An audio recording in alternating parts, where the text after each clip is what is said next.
All right, so let's look at an example of a problem using torque. And so let's say we have a bar that's 5 meters long and it has a mass of 5 kilograms. And let's attach one end of that bar to the floor by a frictionless hinge. And we're going to attach the other end to a horizontal string so the bar remains at rest. And we want to figure out what is the tension on the string in order to keep that bar in place. So we're also given that, so by the nature of the string, we're assuming it's massless, so it's really light, not taking into account its mass, and the angle from the bar to the floor is 40 degrees. All right, so we actually only need two equations to solve this problem. We need to know that torque is equal to the radius times the force times sine theta, and this sine theta is the angle between the two. And we need to know that force is equal to mass times acceleration. And with a little bit of deductive reasoning, we can figure out what the tension force is on the string. So let's first figure out, since the bar is not moving, we have a net torque of 0 because the bar is in place. Now, we need to figure out, okay, how many torques are acting on this bar. So to kind of figure that out, let's say what would happen to the bar if I took the string away? It would fall. Why would it fall? It has gravity pulling down on it. So we have a torque due to gravity. And then we also have a torque from the string, which is holding it up. That's what's keeping it from falling. So we actually have two torques, one from gravity and one from the string, and they are equal in magnitude but opposite in direction. All right. So now let's figure out what is the torque on the string and the torque on the gravity. Let's first look at the torque on the string. So the torque from the string is going to be equal to the radius times the force times the sine angle between the two.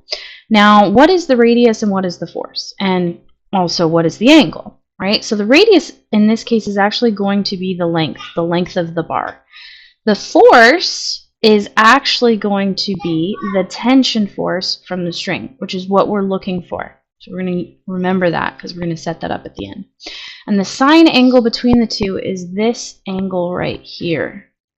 This angle right here, which is actually, because this bar is horizontal, is actually equal to 40 degrees. So it's the sine of 40 degrees. And this is our torque from the string. Now let's look at our torque from gravity. That's equal to the radius times the force due to gravity and the sine angle between the two.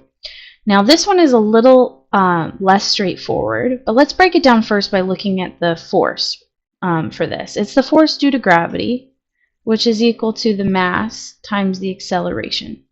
And when we're ever looking at forces due to gravity on objects, we're looking at the center of mass of the object. So we're not looking at right over here for the bar. We're actually looking at right in the center of the bar. And the reason why that's important is because that's going to affect our radius. Our radius is no longer going to be the full length because the force is in the middle of the bar. It's going to be 1/2 the length.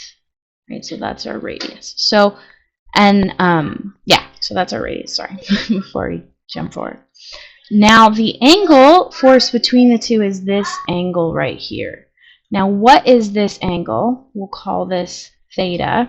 So this sine of theta is actually equivalent to the cosine of the 40 degrees, because these make a right triangle. So I can rewrite my torque from gravity as 1/2 the mass, and instead of writing the acceleration, because I know the only acceleration occurring is that gravitational acceleration, so I'm just going to write it as g. So 1/2 mg, and then I can write this as the cosine of that 40 degrees.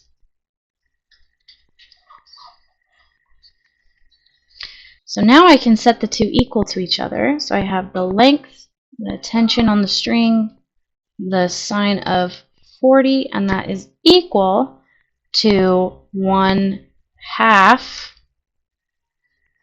Forgot to put the length in there. The length, the mass times the gravitational acceleration times the cosine of 40 degrees.